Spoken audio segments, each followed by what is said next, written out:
চিকেনে আমরা দিচ্ছি নুন। আমি চিকেনের পাতলা ঝোল করবো। দাদার শরীরটা তো ভালো নেই, দাদা খেতে চাইছে, সবাই মিলে খাওয়া দাওয়া করবো, এই জন্য একটু চিকেন নিয়েছি। আন্দাজ মতো নুন। দই এখানে দিয়ে দেবো 100 গ্রাম মতো। দইটা হজম করতে সাহায্য করে, সেটা সবাই জানে। কাঁচা লঙ্কা আমি বেটেছি, তাই সামান্য লঙ্কার গুঁড়ো দিচ্ছি, ওই 1.5 চামচ মতন দিলাম।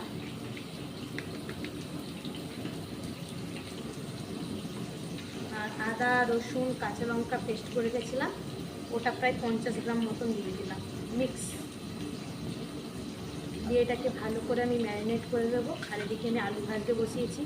আমার একটু গ্যাসটা ডিস্টার্ব করছিল, দেরি হয়ে গেছে, তার জন্য বেশিক্ষণ আজ রাখতে পারবো না। আপনারা পারলে আধা ঘন্টা রাখবেন।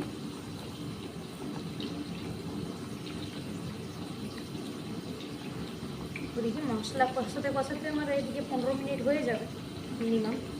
এইভাবে মাখিয়ে, আর আমি মেটেও দিয়েছি, দিয়ে আমি রেখে দিচ্ছি। 15 মিনিট থাকবে আমার। আপনারা আধা ঘন্টা রেখে করবেন, এইভাবে পাতলা ঝোলটা ভালো হবে। আলুটা আমি ভেজে তুলে নিয়েছি, দিয়ে গ্যাসটা অফ করে দিয়েছিলাম।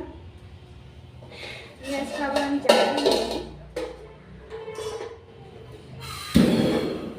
বড় গ্যাসে আজকে রান্না করছি, বুঝতে পারছেন, একটু তো প্রবলেম হচ্ছেই। আর মধ্যে গ্যাসটা কিছুক্ষণ জ্বলছিল না।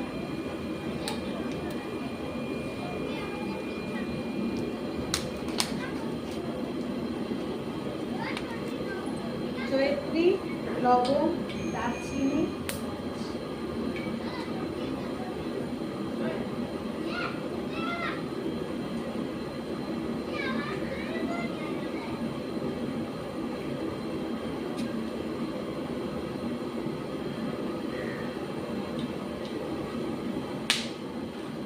দারচিনি, এই জয়িত্রীটা ফোড়নে দিলে অন্যরকম একটা ফ্লেভার আসে।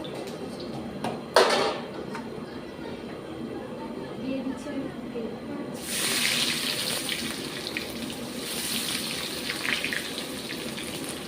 আমার 2.5 কিলো চিকেন আছে, 2.5 মতন, তাই পেঁয়াজ নেওয়া আছে।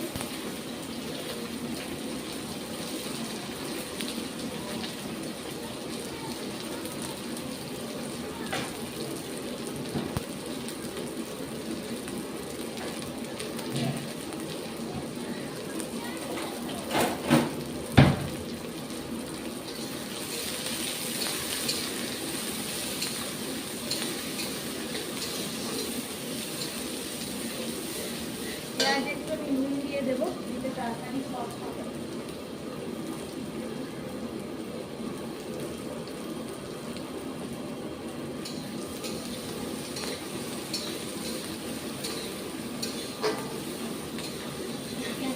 ভেজে নিচ্ছি। পেঁয়াজটা আমার অনেকটা কালার এসে গেছে ভাজা, আমি খুব লাল লাল করবো না।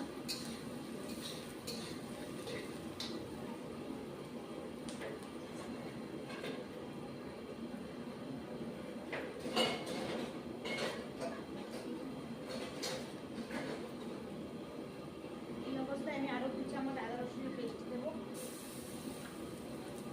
আদা রসুন আর এটা কাঁচা লঙ্কা, আপনারা চাইলে আলাদা আলাদা পেস্ট করে নিতে পারেন। আমি তো এটাই পেস্ট করেছি মিক্সারে, তাই আমি সাথে দিয়েছি।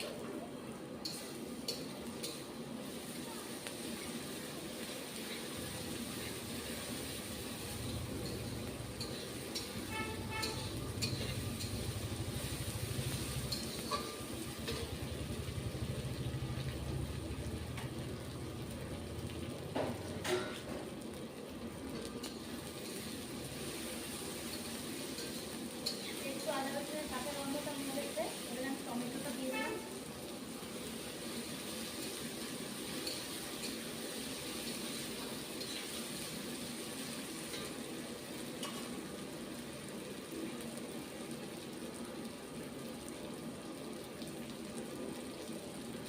হলুদ দিলাম,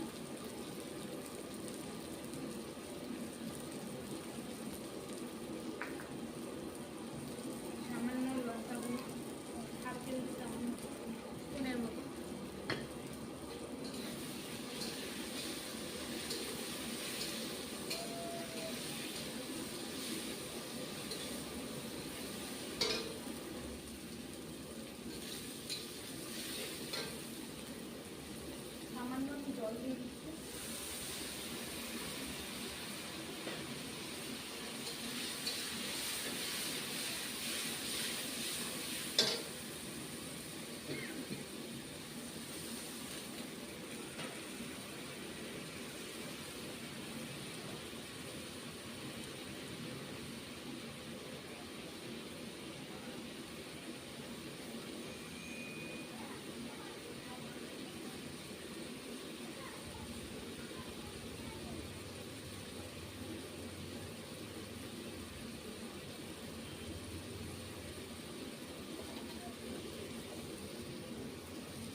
গুঁড়ো দিচ্ছি এবারে 1 চামচের একটু বেশি।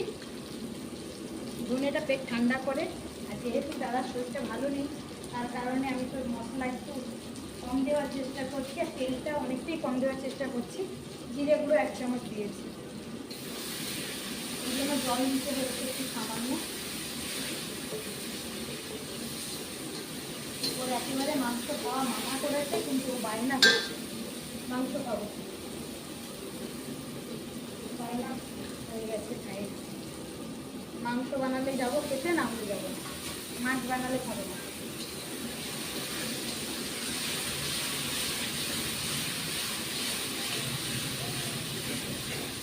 জল দিলাম, দেখবেন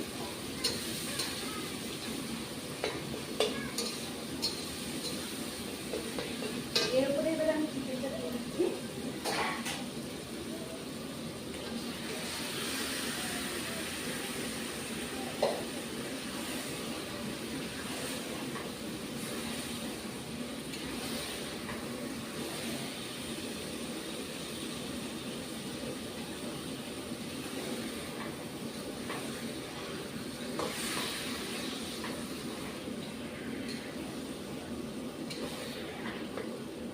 আমি ভালো করে কষাবো। জল ছাড়তে শুরু হয়েছে, এই সময় আমি ভাজা আলুটা দিয়ে দিচ্ছি। নাহলে আমার আলু টেস্ট লাগে না, মাংসের সঙ্গে একটু আলু কষলে তবে আলুটা টেস্ট লাগে, তার কারণে আমি আলুটা এখনই দিয়ে দিলাম। আর মাংস ওভার কুকও আমাদের ভালো লাগে না, ভেঙে ভেঙে চলে যাবে, তারপরে ওভাবে ভালো লাগে না। এই কারণে এর সঙ্গে যদি আমি কষাই তাহলে মাংসটাও ঠিকঠাক বয়েল হয়ে যাবে, আলুটাও বয়েল হয়ে যাবে। আর জাস্ট ওপর দিয়ে হালকা গরম জল দিয়ে আমি ঝোলটা বাড়াবো, অত বেশিক্ষণ ঝোল দিয়ে ফুটাবো।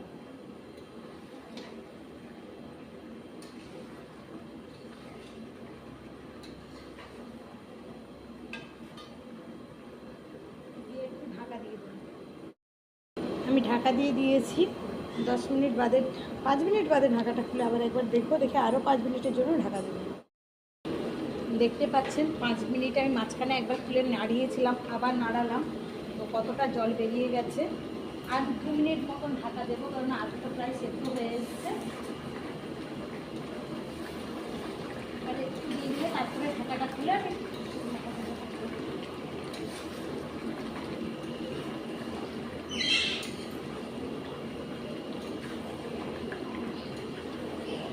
আসলে আমাদের সবাই চিকেনে আলু খেতে ভালোবাসে, শুধু আমি না, আলুটা দিলাম দিয়ে ঢাকা দিয়ে। দেখতে পাচ্ছেন অনেকটা আমি ঢাকাটা খুলে দিয়েছি, আর ঢাকা দিচ্ছি না। এবার আমি ভালো করে ড্রাই হওয়া পর্যন্ত কষাবো। তারপরে আমি আর একটা গ্যাসে জল গরম করতে বসে দিয়েছি, ছোটো গ্যাসটা। এখানে বড়ো গ্যাস বের করে রান্না করছি।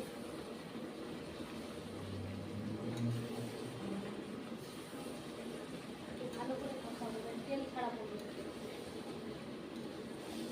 পাতলা ঝোল হোক আর রিচ হোক, একটু কষানো ভালো করে হলে আর টেস্ট ভালো হয়। তার জন্য আমি এখন ভালো করে কষিয়ে তেল ছাড়া করবো। ভালো করে কষানো হয়ে গেছে, মানে এত কম তেলে রান্না, বুঝতেই পারছেন খুবই তেল কম দেখা যাচ্ছে, সেটা আপনাদেরকে দেখাতে পারছি না। খুবই সামান্য তেল বেরিয়েছে, ঠিক আছে। না দাদার শরীরটা খারাপ বলে আমি একেবারে তেল যতটা কম দেওয়া সম্ভব দিয়েছি। এবার আমি ফুটন্ত জলটা দিয়ে দিচ্ছি, গ্যাসটা বাড়িয়ে।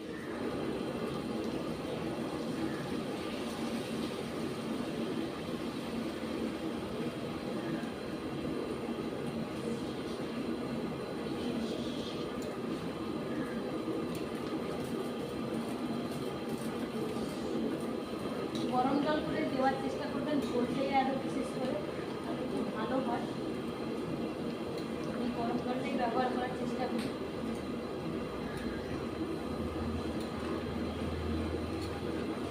পাতলা ঝোল হবে, শরীরটা খারাপও হবে না, কাঁচা লঙ্কা ঝোল।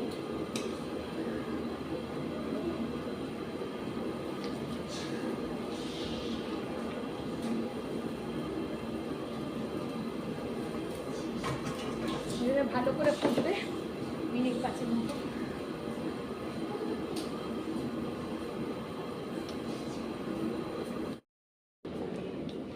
এইটুকু জায়ফল একটু আমি ঘষে করে দিচ্ছি ওপর দিয়ে। আমি আর গরম মশলা অ্যাড করবো না, এতে খুব সুন্দর গন্ধ আসবে। আর গরম মশলা ফোড়নে দিয়েছি, আর কোনো অসুবিধাও হবে না।